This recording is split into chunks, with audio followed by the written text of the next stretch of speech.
বিশ্বকাপে নিজেদের প্রথম ম্যাচ খেলতে মাঠে নামতে যাচ্ছে বর্তমান চ্যাম্পিয়ন আর্জেন্টিনা। বুধবার সকাল 7টায় আলজেরিয়ার বিপক্ষে নিজেদের উদ্বোধনী ম্যাচ খেলবে আলবিসেলেস্তারা। চ্যাম্পিয়ন হওয়ার লক্ষ্য নিয়ে বিশ্বকাপ খেলতে আসা আর্জেন্টিনার প্রথম ম্যাচে কেমন একাদশ সাজাবেন লিওনেল স্কলোনি, সেটি এখন সবার আগ্রহের কেন্দ্রবিন্দু। যুক্তরাষ্ট্রের কনসাস সিটিতে আলজেরিয়ার বিপক্ষে ম্যাচ দিয়ে শুরু হচ্ছে লিওনেল মেসিদের বিশ্বকাপ মিশন। প্রথম ম্যাচের শুরুর একাদশ এবং খেলার রূপরেখা কেমন হবে তা নিয়ে সমর্থকদের মধ্যে নানা কৌতূহল থাকলেও কোচ লিওনেল স্কলোনি এখনও কোনো চূড়ান্ত ইঙ্গিত দেননি।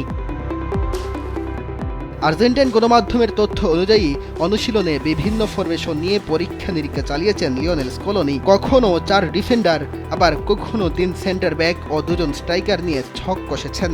তবে প্রতিপক্ষের খেলার ধরন বিবেচনায় প্রথম ম্যাচে 4-3-3 ছকে খেলার সম্ভাবনাই বেশি।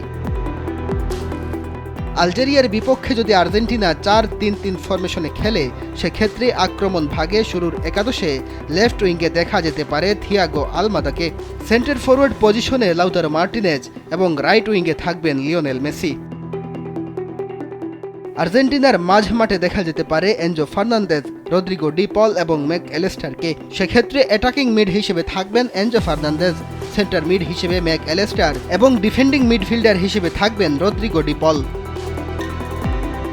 ইনজুরির কারণে রক্ষণে প্রথম ম্যাচে খেলবেন না দলটির প্রধান ভরসা নিকোলাস তাগলিফিয়াকো। ফলে তার জায়গায় দেখা যেতে পারে সেন্টার ব্যাক ফাকুন্দো মেদিনাকে। সেন্টার ব্যাক পজিশনে বাকি দুজনকে দেখা যেতে পারে নিকোলাস ওটামেন্ডি এবং ক্রিশ্চিয়ান রোমেরোকে।